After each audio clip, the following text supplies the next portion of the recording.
My name is David Reski, CEO of Now Speed Marketing, and welcome to this edition of In the Now, where we focus on uncovering the myths and misunderstandings of marketing and leadership with some of the world's most interesting people. And my guest today is Marcelo Salup from Miami, Florida. Marcelo is a fractional CMO and one of the most interesting people that I've ever met.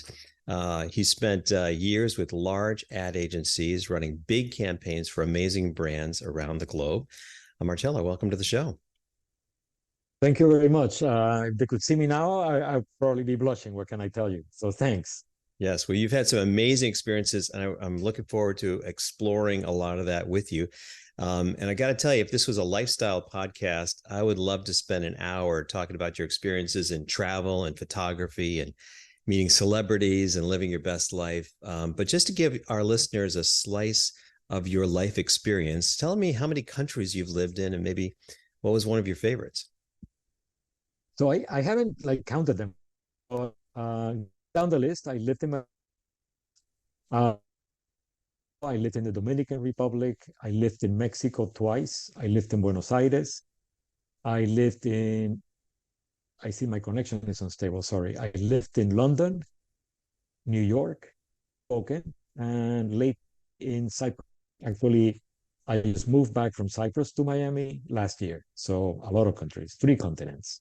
Wow, that's some great experience. And what was your favorite of all those experiences? Definitely Madrid. Not only because my childhood friends are there and I just rediscovered them on the way back from Cyprus. Our nightlife is absolutely magnificent. I mean, we begin at 11, we wind up at 4, then we go to work. It's absolutely magnificent. Wow, and that's such a beautiful city. I've been there a few times myself and just have enjoyed every minute. So yeah, you've reminded me that I need to schedule a trip back. So thank you. Well, we need to get on to talking about marketing. And as you know, I like to start these conversations with what I call a myth buster question. And the myth that you and I have talked about that we want to explore is the idea that young, tech-savvy digital agency entrepreneurs run the best agencies. Do you think that's true or not true? Yeah, well, I'm not known for subtlety, so I'll go straight out and say no. Like everything in the world, there's a curve, and there are outstanding digital young savvy entrepreneurs that run really good agencies. But I would say the vast majority that I've met, no, they don't. And I don't know, I was thinking about this, and I think we can break it down like in 3 buckets. The first bucket is the kind of clients you get. When you work at a large agency, and I would say it's a great experience working for a large agency, you also tend to with really large clients with large budgets, large missions, large sales, extraordinary teams. So you get a huge amount of expertise, a lot of experience, and you also get a depth of knowledge that you just do not get from small clients.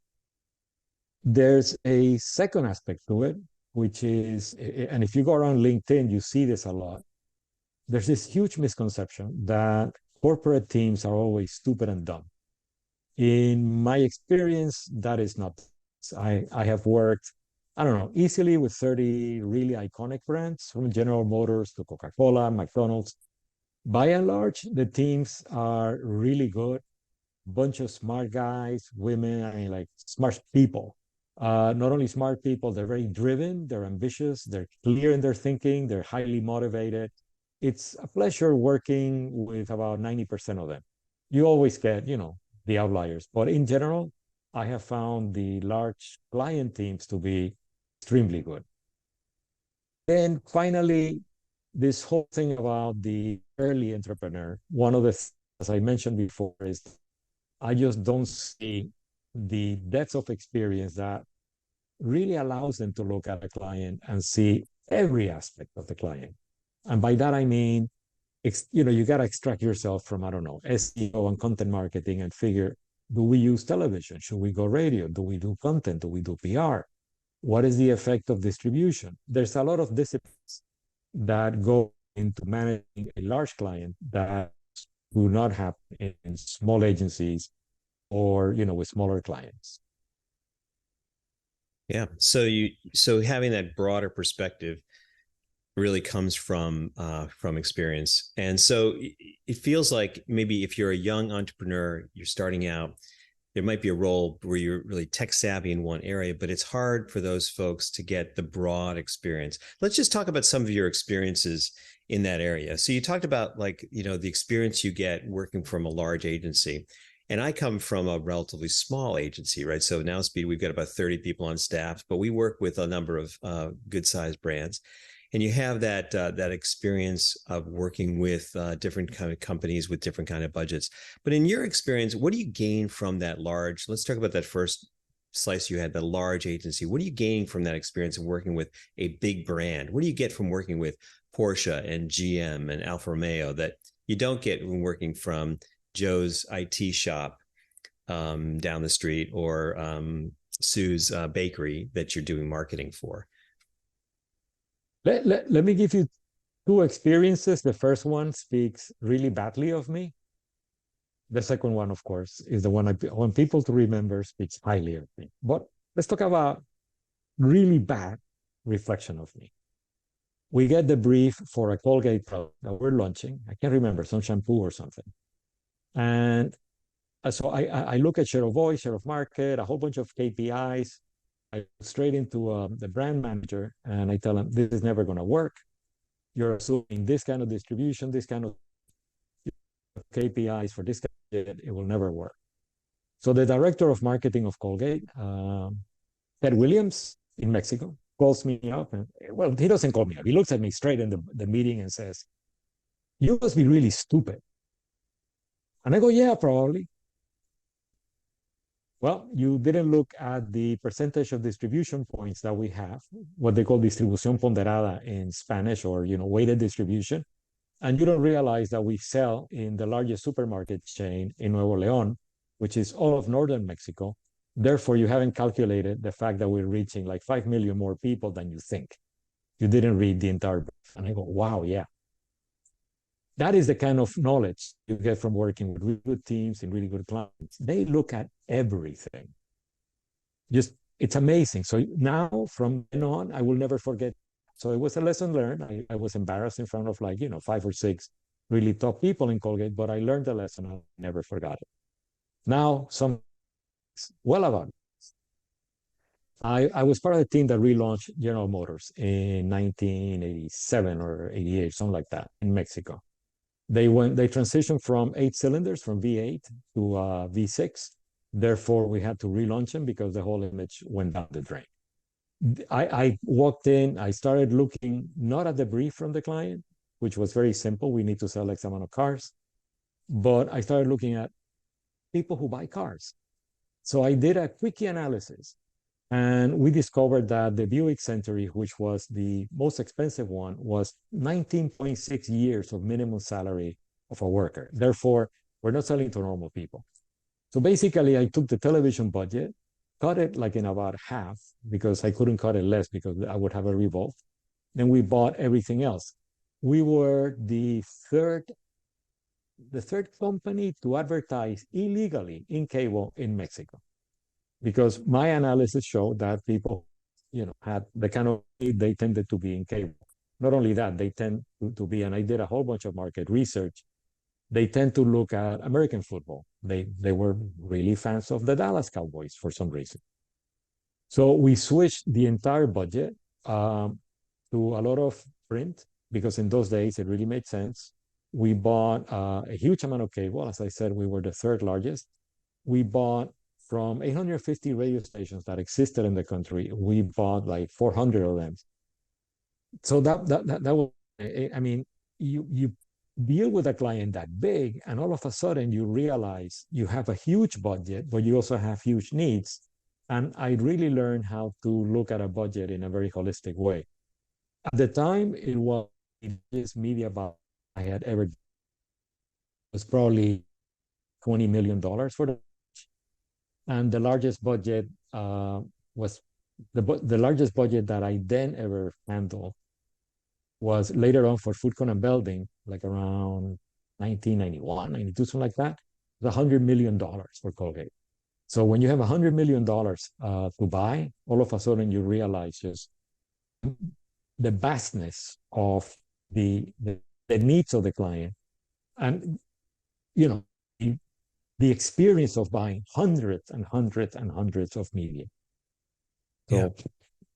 So So that kind of experience, it feels like when you're working with those kind of brands and we're getting that kind of experience, you're learning so fast, right? When you're spending 20 or $100 million and buying that level of media, it feels like you can learn so fast. So versus a campaign where you're spending $10,000 a month or $50,000 a year or something like that.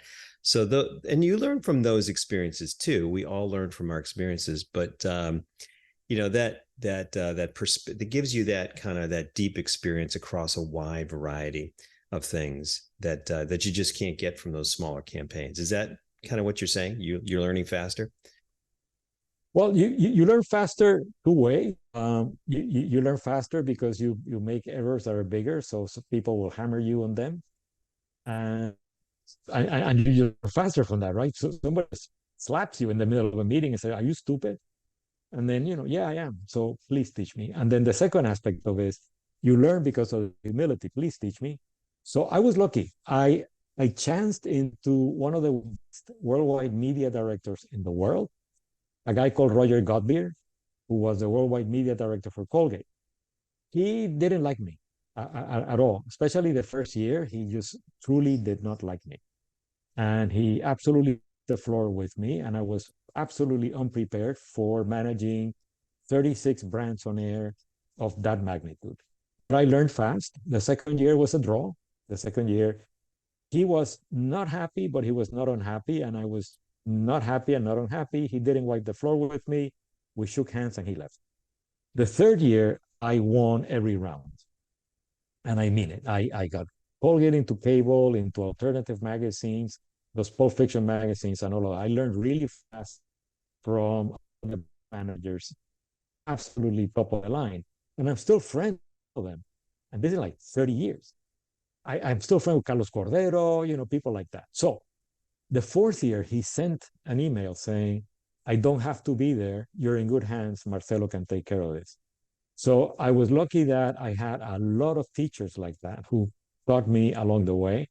And that goes all the way to the university, which is the other malign stuff that people love to hate for some reasons. People, if you look at LinkedIn, people hate higher education. I finished my master's the same year I finished my undergraduate. And I was very lucky also to have people like Paco Carrera, who was the guy who signed in Spain, all of the imagery, the marketing, all of that, the positioning. He was my mentor in the university, and he was my thesis guide. So yes, you learn fast two ways. People slap you and you learn fast, and then people help you and you also learn fast. Yeah. What did you learn about working with people during that time? So you're working with people, and these are big budgets, big brands, a lot of pressure, a lot of money. What are you learning about kind of the human interactions that helped you in your career? So when EQ was invented, so somebody told me I have a very high IQ and a very low EQ. I also learned working from people. Uh, Good story. Bill Lynch, the worldwide media director of Coca-Cola. I was the media director. I launched Diet Coke in Mexico. So Bill, and I used to get into a lot of fights with Colgate.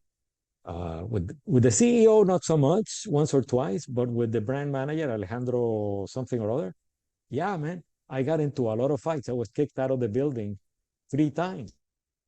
I was down to the exit. Alejandro uh, 3 times called the security and said, Salup is leaving.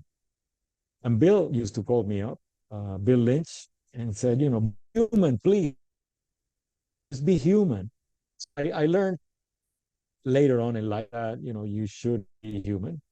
But I have kept my standards that way. There are some people that I can't stand, and I just, will not probably not work with them. And then some people I do. And I would say that the guiding principle there is I like smart people, I like sharp people, I like friendly, but I like people to also respect me. I didn't like the whole thing about if you need to work with people, do they step all over you? I didn't like that at all. So I want to be treated as an equal.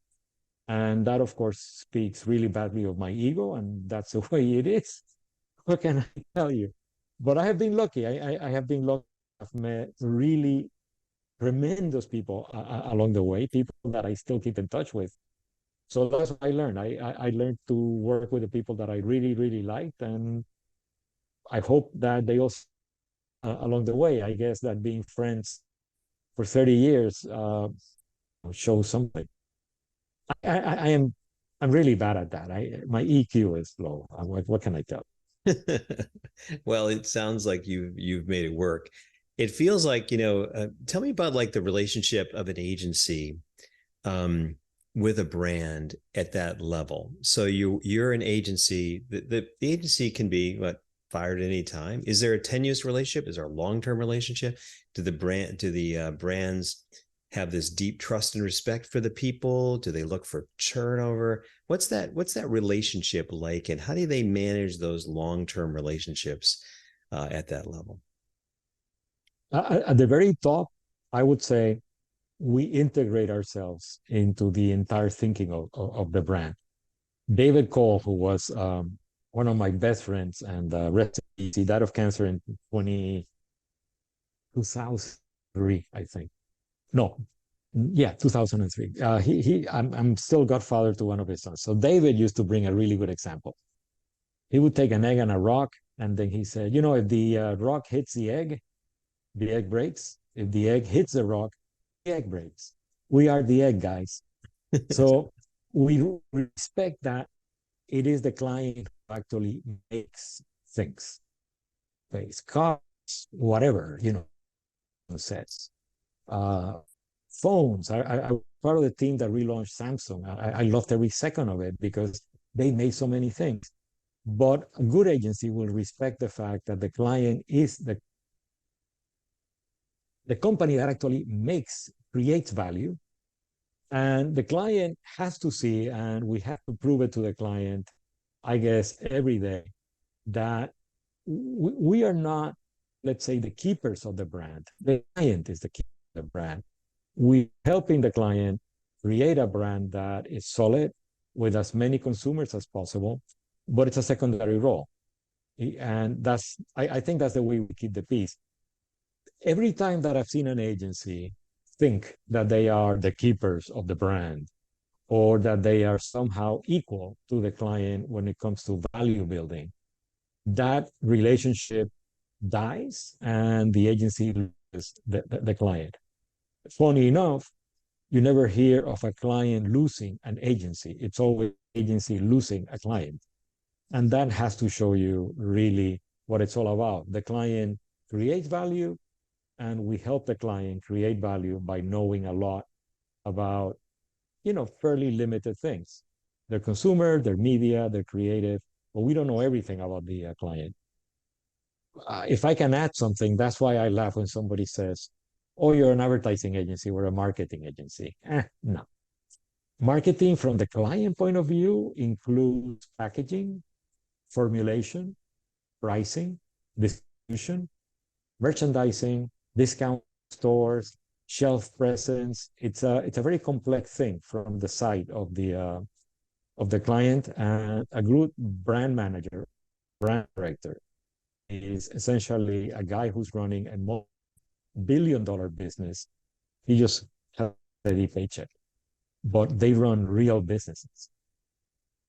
Yeah, large scale. So you got to respect that client relationship and maintain that value. What do you think about agencies today that are specialist marketing agencies? So they're kind of going in and they're just doing one small slice of that. Do you think that they should be trying to move upstream and trying to think more globally about the brand, or are they, is it okay just to be almost like a contractor? You're running one small piece of the marketing mix.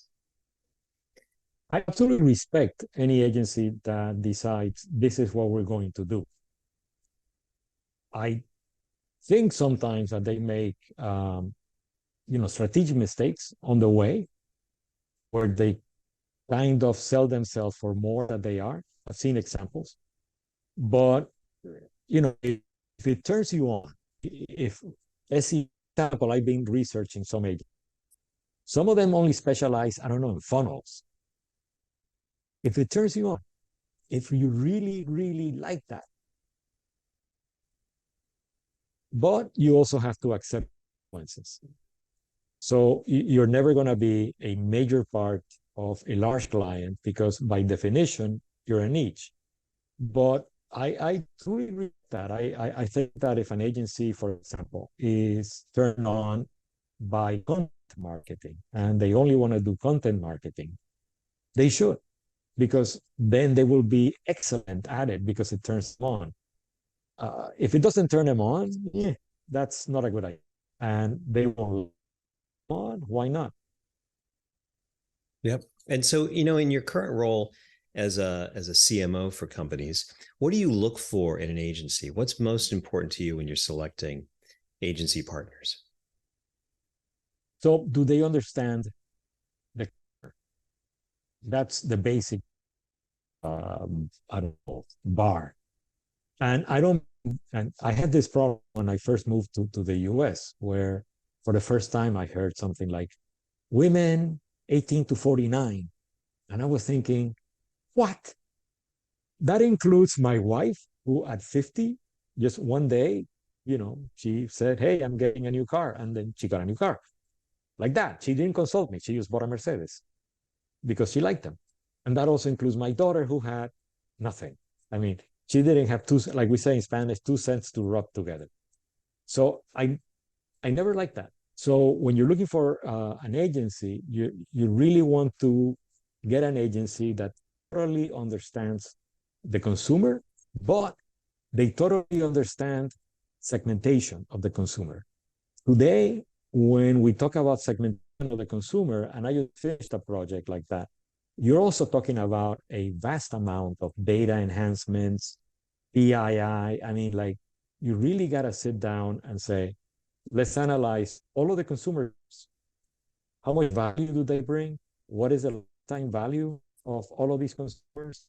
And then how do we segment? Then the second part is, do they really segment? Let's say you have identified 5 groups that really make a difference in your business. Do they understand those groups enough to make messages, to create the creative that will really resonate and drive those customers to consume or not? So that I would think is the number 1, 2, and 3 things for me. Do you understand the consumer? Can you segment the consumer? And do you really understand how to persuade the consumer to do whatever it is that the client wants the consumer to do? Yeah, powerful. So that you're kind of asking the agency, do they get it? And then can they really understand the market? Can they understand the consumer? And then can they execute? Well, what in your experience, what happens when an agency relationship goes wrong? So what They get fired. Yeah, they get fired, but how does that happen? So what are the things that can happen that ruin an agency relationship? Because in an ideal world, you've got smart people on both sides. You've got hardworking people at the agency. You're doing a great job. The brand's growing, but agencies get fired all the time. And and one of my experiences is that when there's a new CMO that comes in, the first thing they do is they fire the agency and they bring in a new agency. It's almost like a part of the playbook. So what happens to ruin relationships? And is there anything that can be done to make agencies stay longer with clients? That's an excellent question. That's really a really good question. So there's a strategic aspect to it, right? If you're the CEO of a large agency and you have a really large client, you should be having frequent conversations with the CEO of your large client. So it's like sort of like a preemptive thing. The second aspect of it, which I have battled a lot, agencies do not invest anything on R&D. If you look at clients, I don't know, like a Samsung. Samsung might invest 2% of their sales into R&D. By the way, that's huge. Okay? 2% of Samsung is like Belize 5 times. So, you know, these are big things. People invest in R&D, agencies don't.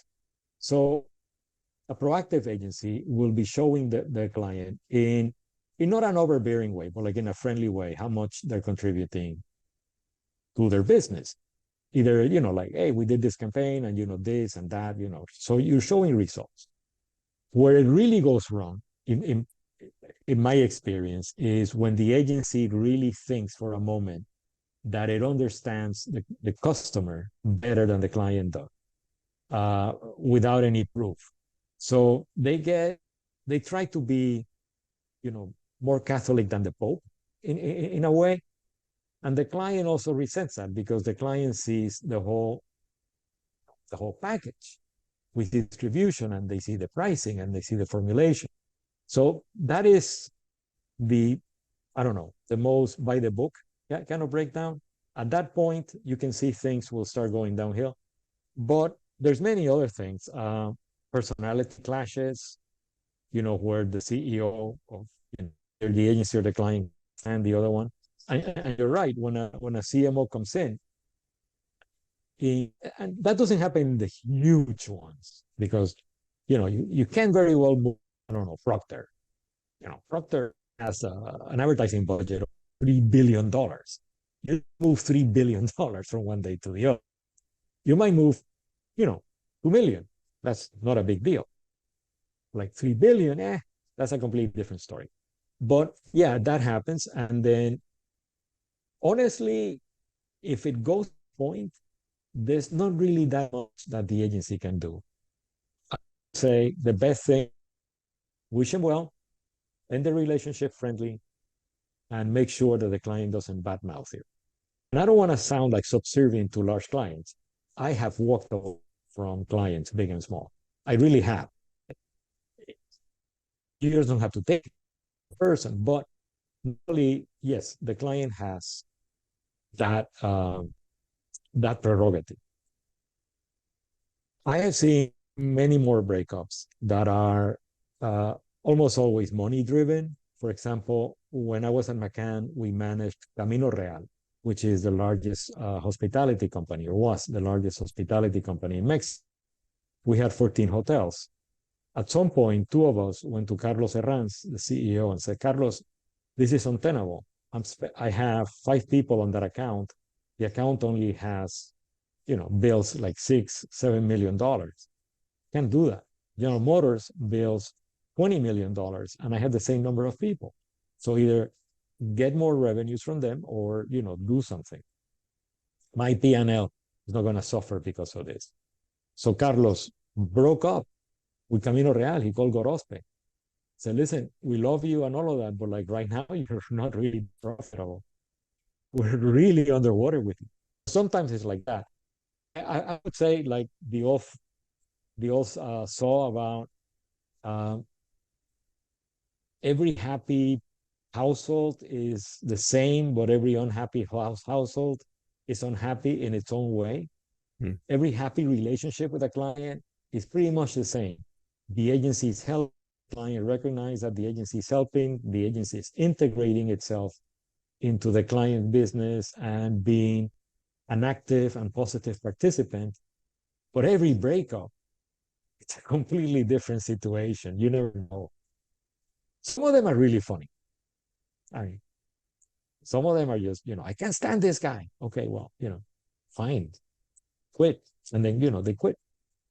Yeah, it's amazing. So I've seen my share of breakups as well. And so, well, someday we'll have to have a whole conversation just about agency breakups. But this has been a fascinating conversation. My last question is: we were talking about those young, maybe agencies, entrepreneurs who are starting. Let's say the 20-something who's got a little bit of experience and wants to start their own agency. Let's say they're in deep, they want to get it going. They didn't work for the big agency. They don't have those deep experiences. But they're trying to make it work. Like, what advice do you give them? Like, how do they survive and keep going in this world? Okay, so let's real believer in segmentation. Let's segment. You got a guy who's like 20 or when I say a guy, I also mean you get a person who's like 20. Sorry, that person won't make it anyway. I've known one. I've known this woman, Jeannie, since she was 16. She had her own agency, Mitco, at 16, and I couldn't take intimates away from her. And that's how we became friends. She's now like 60, and we're still friends. So, but the chances are 20-year-old won't make it. So my advice, start, getting friendly with really bigger agencies or bigger clients, maybe work for the client.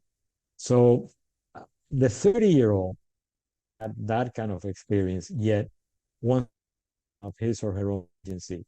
My advice, honestly, would be join some kind of group that exposes you to bigger clients, not big agencies, bigger clients. Could be the ANA, the Association of National Advisors, could be a law group, but get exposed to clients so that you can understand what keeps the clients awake. And then you can sort of decide what direction you're going. My other, I don't know, counsel would be specialized. Like to be a big A in small won't work. You don't have the resources.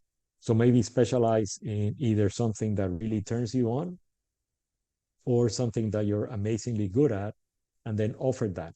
If you do that, then I would say, and I did this because I've had my own agency 3 times, then go over to a bigger agency or a bigger client and say, I can offer you this slice and only this slice, and be honest about it. This is what I do. I do it really well. Here's proof that I do it really well. And then start to get, the experience.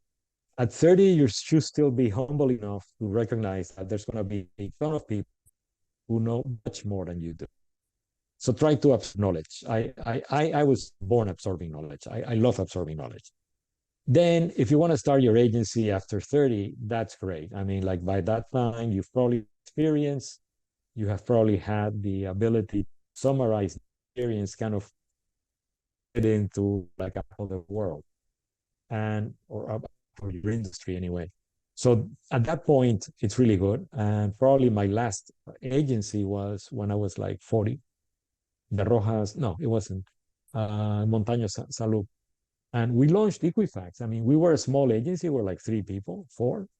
And we launched Equifax for the Hispanic market, and it was very successful.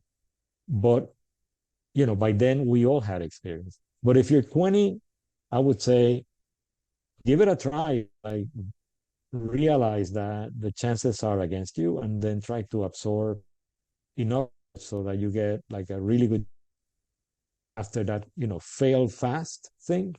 So fail fast, see where you fail, get more experience, and then try it again, which is what I did, by the way.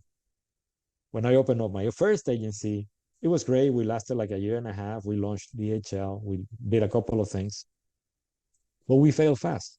So I learned. That's great advice. So learn, get experience, get the right kind of experience, and then focus. It sounds like focus, be specialized. Marcelo, you've had some amazing experiences. Thank you for taking the time to share with us. If people want to get in touch with you and learn how they can work with you as a CMO or another role, how would they do that? Well, the email address is kind of long. It's msalup@effectivemarketing.com. Effective with an I. And I couldn't as a word, so I had to effective. But it's msalup@effectivemarketing.com. That's, I think, the easiest way. Or look me up, just Google my name. There's only one. My father died, so there's only one now. That's called Marcelo Salup. That's it. So you can Google me. And we'll put a link also in the recording. So thank you again for joining us. I really appreciate you taking the time today. David, thank you very much for the opportunity. It's been great. And then, well, let's keep in touch. Absolutely. Great.